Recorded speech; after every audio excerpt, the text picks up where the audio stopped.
Bonjour, et d'abord mes meilleurs vœux pour 2023. Au menu de notre émission aujourd'hui, en premier lieu, le traditionnel journal de l'orthodoxie et des publications. Puis, un entretien portant sur l'ouvrage « Qu'est-ce que la théologie ?», publié aux éditions des Sires par Jean-Claude Larcher, théologien et patrologue orthodoxe qui sera mon invité.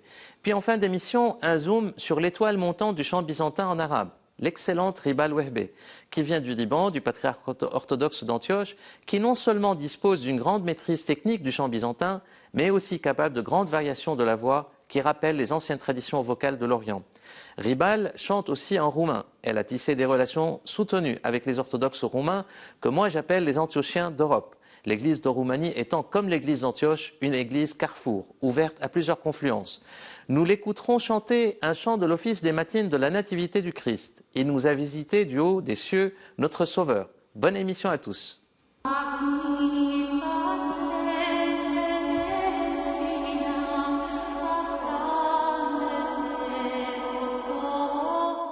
Chypre, élection du métropolite Georges de Paphos, comme archevêque de la nouvelle Justinienne et de tout Chypre succédant à l'archevêque Chrysostome II. Istanbul, office présidé par le patriarche Bartholomée pour les vœux de la nouvelle année civile et le partage de la Vassilopita, le traditionnel gâteau de Saint-Basile. Le patriarche Bartholomée avait pris part le 9 et 10 décembre à la 15e édition du Forum de la gouvernance globale à Abu Dhabi et a été reçu par Monseigneur Grégorios, évêque des Émirats du patriarcat orthodoxe d'Antioche. Moscou, le patriarche Kirill de Moscou a présidé la réunion du synode russe et a rejeté les décrets de l'église d'Alexandrie défroquant l'exarque patriarcal russe pour l'Afrique, le métropolite Léonide de Klein. Antioche, félicitations du patriarche Jean X d'Antioche au nouvel archevêque de Chypre. Aux États-Unis, préparatifs pour l'élection du nouveau primat de l'archidiocèse orthodoxe antiochien des États-Unis et du Canada, sous la supervision du vicaire patriarcal, le métropolite Antoine de Zahle. L'élection des 3 candidats a eu lieu le 13 janvier dernier. Le Antiochian House of Studies du diocèse antiochien américain a par ailleurs, dont le doyen et l'archimandrite Fadi Rabat, a par ailleurs reçu pleine accréditation comme école théologique aux États-Unis. Athènes, traditionnelle divine liturgie de la théophanie présidée par l'archevêque Jérôme d'Athènes et de toute la Grèce, en la cathédrale de la Sainte Trinité du Pirée, le port d'Athènes, où s'est déroulée la traditionnelle lancée de la croix dans la mer, symbole du baptême du Christ. Roumanie, le patriarche Daniel a déclaré la consécration de l'année 2023 pour rendre hommage aux travaux des hymnographes et chantres de l'Église. En Serbie, le patriarche Porphyrios a été empêché par les autorités kosovares d'entrer au Kosovo pour célébrer les offices de la Nativité du Christ. À la suite de cet incident, qui a suscité de fortes tensions entre les deux pays, le président serbe s'est entretenu avec le patriarche Porphyrios au siège du patriarcat à Belgrade. Géorgie, le 45e anniversaire de l'intronisation du patriarche Ilia, qui reste la personnalité la plus aimée et respectée des Géorgiens. Istanbul, commémoration du 1485e anniversaire de la consécration de Sainte-Sophie de Constantinople, le 26 décembre 537. En Grèce, le vin produit par les moines du monastère Saint-Nicolas de Metsovo, dans l'Épire, a été primé et reconnu parmi les 20 meilleurs vins du monde. En France, le nouvel ambassadeur de Grèce en France a été reçu à la cathédrale grecque Saint-Stéphane. France toujours, publication le 5 décembre dernier d'une déclaration du CCF, des 3 instances chrétiennes catholiques, protestantes et orthodoxes qui le composent, sur le débat portant sur la fin de vie en France. Publication Voyage en haute connaissance, le nouvel ouvrage de Bertrand Vergely, édité aux éditions Le Relier, portant sur la philosophie de l'enseignement du Christ. Un siècle de présence orthodoxe en France, chaos récurrent et promesse d'unité ecclésiale, c'est le sujet du dernier numéro de la revue Contact, revue française de l'orthodoxie. Le dernier numéro de la revue Istina, portant sur l'accès des femmes au ministère ordonné, le cas du diaconat. Puis, les chrétiens de Syrie après une décennie de guerre, un dossier spécial dans le dernier bulletin de l'œuvre d'Orient. Enfin, le dernier numéro de décembre de la revue Connaissance des Pères de l'Église aux éditions Nouvelle Cité, consacré aux commentaires de l'Évangile de Jean. Puis, La Sainte Russie contre l'Occident, un livre de Cathy Rousselet aux éditions Salvator, un livre intéressant pour comprendre des relations ambivalentes entre Église et État en Russie. Pour le 60e anniversaire de l'ouvrage du Concile de Vatican II, un excellent ouvrage de Georges Weigel sur l'héritage du Concile. Et enfin, paroles et réflexions sur la synodalité pour comprendre la pensée du pape François sur la synodalité, un ouvrage très utile aux éditions Salvator. Et tout de suite, notre entretien.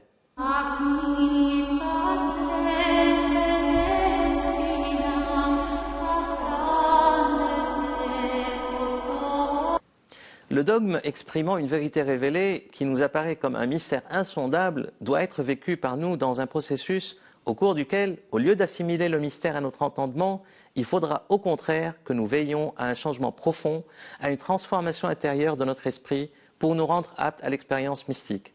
Dans son ouvrage de référence, La théologie mystique de l'Église d'Orient, le théologien orthodoxe Vladimir Lossky pose le fil d'or du chemin de fer de la démarche théologique orthodoxe, démarche contemplative, de progression et d'ascension spirituelle et de disposition d'ouverture de l'esprit à la révélation et au dévoilement mystique. Dans cette veine, qu'est-ce que la théologie? L'ouvrage que nous propose aux éditions des Sirtes, Jean-Claude Larcher, théologien et patrologue orthodoxe, constitue un guide précieux pour un retour aux sources de la théologie orthodoxe dans ses formes et ses contenus. Un ouvrage qui est particulièrement éclairant sur la nécessité d'une démarche d'ensemble, reliant entre elles, sans les segmenter, les trois fonctions catéchétiques, apologétiques et doxologiques du triptyque théologique. Comment alors parler dans nos sociétés de plus en plus matérialistes et sécularisées de théologie dogmatique, du mystère de la foi, du mystère de l'Église sans que cela ne soit décalé? Comment évoquer de même les fondements de la foi vivante de l'Église, de l'approche de Dieu dans la tradition orthodoxe, de la philosophie orthodoxe de la vérité? Quelles étaient les fonctions originelles de la théologie orthodoxe? La théologie mystique, évoquée par Vladimir Lossky, a-t-elle été segmentée avec le développement des sciences humaines par la théologie spéculative? Quelle unité d'ensemble entre théologie, foi, vie liturgique, langage iconographique, art vocal sacré de l'Église? Comment relier dans un même ensemble théologique et anthropologique la théologie de l'Église aux problématiques modernes et actuelles, sociétales, morales, bioéthiques et écologiques et de la communication d'Église? Comment les approches théologiques occidentales et orientales se sont-elles différenciées à partir du XIe-XIIe siècle? La théologie orthodoxe a-t-elle perdu, depuis, en partie, sa spécificité d'origine sous les influences occidentales à partir du XVIIe siècle? Quel impact d'une théologie académique détachée de la vocation originelle, contemplative et mystique de la théologie, privilégiant la recherche scientifique et empirique sur la vie et le témoignage de l'Église? Quelle qualité devrait être aujourd'hui, ici et maintenant, celle du théologien orthodoxe? Ce sont les problématiques et interpellations qu'on va discuter avec Jean-Claude Larcher. Bonjour. Bonjour Carole. Un plaisir de vous recevoir. C'est un livre vraiment excellent et très actuel parce qu'il pose des problématiques très profondes, je dirais, et qui peuvent aujourd'hui constituer un peu un chemin de fer quelque part pour remonter, je dirais, dans la compréhension de la théologie. Alors ma question, pourquoi un tel ouvrage aujourd'hui ? Qu'est-ce qui vous a poussé en fait à l'écrire? Quelle est sa genèse? Et comment aujourd'hui, dans une société sécularisée et globalisée, est-ce que la théologie est méconnue? Est-ce qu'elle a besoin d'être expliquée? C'est vrai que la théologie est considérée aujourd'hui souvent comme une matière abstraite à laquelle le commun des mortels n'a pas accès, alors que dès le départ, elle était plutôt conçue justement comme un moyen d'intégrer toute la communauté à la connaissance et à la contemplation divine et était très connecté avec la vie liturgique. Beaucoup de textes. Celui qui prie. Oui, avec la prière aussi, bien entendu, et beaucoup de textes de la liturgie orthodoxe, aujourd'hui encore, puisque ce sont des textes qu'une ancienne tradition nous a transmis, véhiculent une théologie accessible au peuple. Et on sait que dans les périodes où il y a eu des difficultés pour l'Église d'exister, dans les périodes par exemple communistes dans les pays de l'Est, c'est à travers la vie liturgique que les fidèles apprenaient la théologie. On sait aussi que la théologie était très populaire même quand elle abordait des débats complexes. On dit que on discutait sur les marchés de l'hérésie arienne, de la procession du Saint-Esprit et d'autres questions. Le peuple de Dieu était associé au débat. Le peuple de Dieu était associé au débat. Et on a essayé toujours de garder dans l'Église orthodoxe ce lien de la théologie avec la vie spirituelle et du peuple et du théologien, qui était en quelque sorte le principal acteur de la théologie pour la formaliser, la diffuser, etc. Et puis c'est vrai que dans l'histoire de l'Occident et par la suite de l'Orient sont intervenus des facteurs de changement. On peut dire que en Occident, un de ces changements a été l'association étroite de la théologie à la philosophie.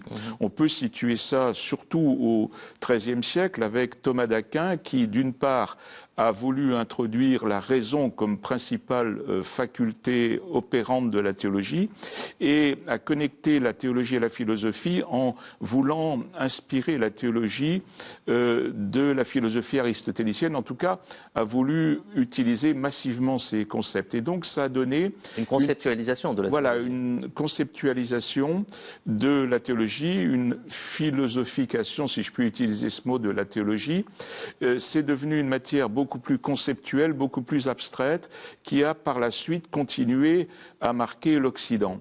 Et évidemment, l'Orient a suivi sa voie pendant de nombreux siècles, mais lorsque les communications étaient plus faciles avec l'Occident, lorsque l'Occident, à partir du XVIIe siècle et surtout du XIXe siècle, a été quelque chose de fascinant pour les pays traditionnellement orthodoxes, cette association de la philosophie à la théologie est devenue aussi quelque chose qui a marqué, pour une part, la théologie orthodoxe, et une autre évolution importante a été l'introduction des sciences humaines dans la théologie, d'abord dans le protestantisme au XIXe siècle, puis au XXe siècle dans le catholicisme, en grande partie sous l'influence du protestantisme, et avec la globalisation et aussi les échanges qui se sont produits entre les facultés orientales, occidentales, les échanges de professeurs, les conférences des uns chez les autres, les bourses attribuées aux étudiants des pays orthodoxes dans les pays occidentaux, la théologie orthodoxe, conservée surtout dans les pays de l'Est, en Grèce, etc., a subi l'influence de cet apport massif des sciences humaines, et on a eu l'impression que la théologie devait être quelque chose de scientifique, pas seulement la théologie dogmatique, parce que j'entends la théologie dans un sens large de toutes ces applications telles qu'on les trouve dans les matières d'enseignement scolaire et universitaire, c'est-à-dire dans les études bibliques, dans la patrologie, dans l'iconographie, dans l'iconologie plutôt, dans aussi la géographie et dans l'étude des canons. Oui. Eh bien, on a introduit de plus en plus ces méthodes scientifiques, et donc un de mes buts est de montrer en quoi ces méthodes scientifiques ont apporté quelque chose de positif en aidant à être plus rigoureux, à marquant la limite. À vérifier les sources, etc.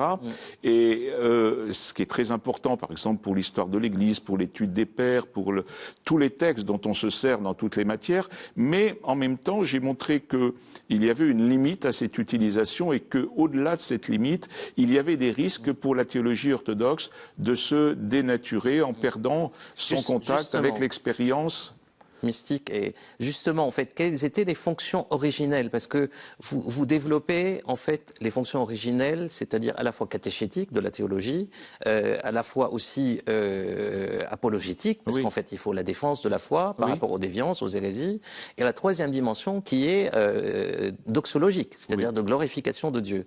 Or, on voit très bien qu'à partir de cette évolution, que vous expliquez très bien, qu'on arrive à une forme de théologie spéculative qui est venue quelque part supplanter un peu cette fonction originelle. Absolument. Est-ce qu'aujourd'hui, c'est comment concilier les deux? C'est-à-dire, il y a des positifs dans les deux dimensions. Mais qui doit guider quoi? Je veux dire, est-ce que c'est la dimension théologie contemplative? Si je reprends par exemple, en fait, ce que je dis, la différence entre la théologie apophatique et la théologie cataphatique, c'est-à-dire la théologie positive et négative, dont parle en fait Vladimir Lossky, du livre de Denis l'Aréopagite, comment on peut concevoir? Parce que la théologie positive de l'Occident, c'est de dire ce qu'est Dieu, alors que la théologie négative de l'Orient était toujours de dire ce que n'est pas Dieu, quelque part, ou d'être un peu, je dirais, dans la kénose par rapport à cette vérité insondable. Comment concilier les deux aujourd'hui? C'est ça la vraie question. Oui, alors la théologie négative, si vous voulez, c'est plutôt quelque chose qui s'intègre à la connaissance mystique, c'est-à-dire Oui. le mystique, dans son ascension vers Dieu, doit évacuer des concepts qui risquent de donner une vision fausse de Dieu, une vision abstraite, qui ne respecte. Il faut que Dieu soit respecté dans un des caractères qu'a souligné toujours la théologie orthodoxe, c'est-à-dire qu'il est inconnaissable dans son essence. Ouais. Mais d'autre part, point aussi fortement souligné par la théologie orthodoxe, Dieu est connaissable dans ses énergies, c'est-à-dire dans ses activités telles qu'il les manifeste au monde, telles que nous pouvons les connaître à travers leur expression. Et c'est là-dessus que se fonde le discours théologique dans son développement, et pas seulement la théologie mystique avec son aspect de contemplation, de prière et de révélation en son sommet de la vérité par l'Esprit Saint qu'on appelle la théologia. Mais la théologie, à son origine, comme je l'explique, a eu ces trois fonctions que vous avez rappelées. Catéchétique, c'est vraiment sa première fonction, c'est-à-dire qu'il s'agit d'enseigner tout ce qui concerne Dieu. Théologie veut dire discours sur Dieu, mais aussi sur tout ce qui se rapporte à Dieu dans la relation à Dieu, tout ce qui concerne la foi dans ses manifestations. Le deuxième aspect, c'est un aspect apologétique qui n'a pas été choisi. Parce que, tout simplement, imposé à l'Église. Voilà, il est apparu un certain nombre d'hérésies, c'est-à-dire de déformations de la foi, que les pères se sont chargés de rectifier. Pour cette raison, ils ont été obligés de développer un discours spécifique adapté à ceux qu'ils voulaient réfuter. Le terme apologie fait référence à la défense. C'est la défense de la foi. Ça. Donc ils ont dû adopter un discours parfois compliqué, comme chez Maxime le Confesseur, comme chez Grégoire de Nice, comme chez Basile de Césarée, pour justement s'adapter au mode d'expression de leurs adversaires. Ils ont dû parfois même créer de nouveaux concepts. Mais la théologie n'est pas pour autant devenue conceptuelle, parce qu'ils ont toujours christianisé ces concepts. Et ce qui est très fondamental, c'est que la théologie orthodoxe a toujours garder une connexion avec l'expérience. Et c'est pour ça que les pères, même dans leurs écrits théologiques les plus complexes, sont toujours si intéressants, toujours si vivants et toujours si proches, parce qu'ils restent très proches de l'Évangile et leur théologie est nourrie de leur propre vie spirituelle. Et la théologie doxologique, c'est-à-dire une théologie qui rend grâce, on la trouve chez assez peu d'auteurs, mais qui sont les vrais théologiens, qui se sont exprimés dans un langage d'adoration, dans un langage de contemplation, souvent sous forme de poèmes.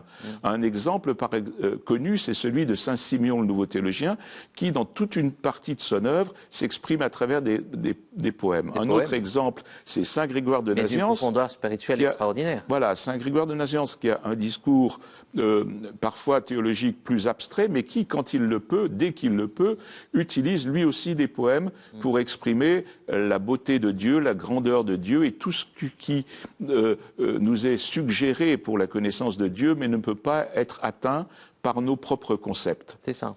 Alors, donc, en fait, on arrive vraiment à la fin de cet entretien qui est passionnant, mais c'est un livre qui est passionnant parce que, pour la première fois, en fait, on a une vision d'ensemble de toutes les disciplines qui sont rattachées à la théologie, la pastorale, l'iconographie, le scriptuaire, tout cet aspect-là. Et donc, c'est dans ce sens-là que c'est un guide pas uniquement pour les théologiens, mais pour les étudiants ou pour les professeurs, mais pour tout croyant et tout fidèle. Dans votre livre, vous dites aussi que vous prenez quelque part un retour aux sources de la théologie orthodoxe dans ses formes et ses contenus. Est-ce que, parce que quelque part, elle a été dévoyée, cette théologie orthodoxe ?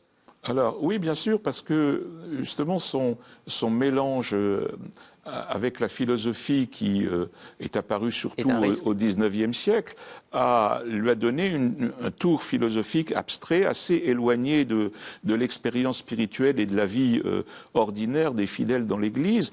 Et puis,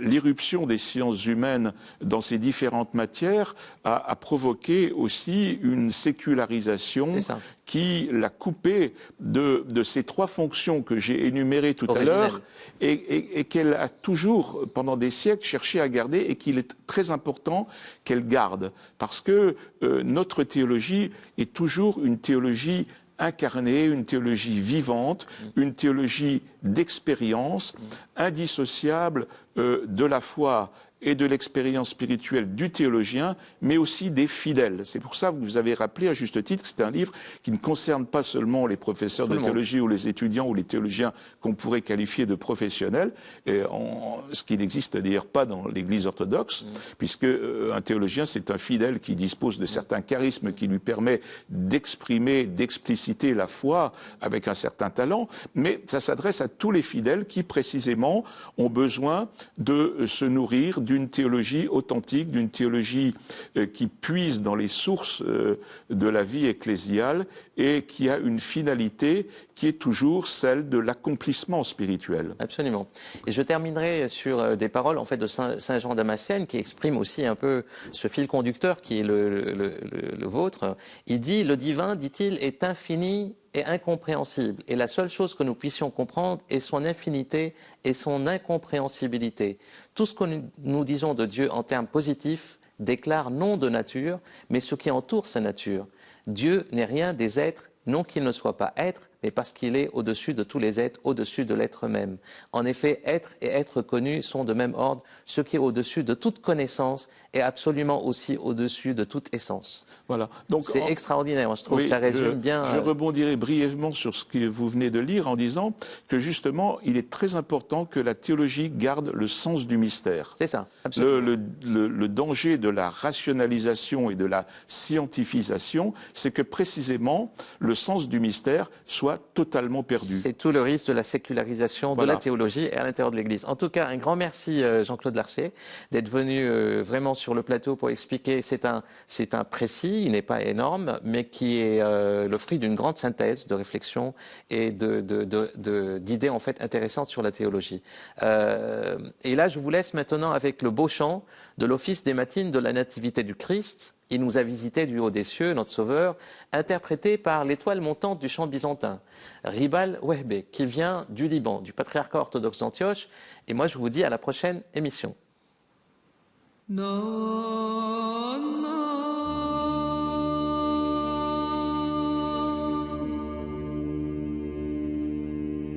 La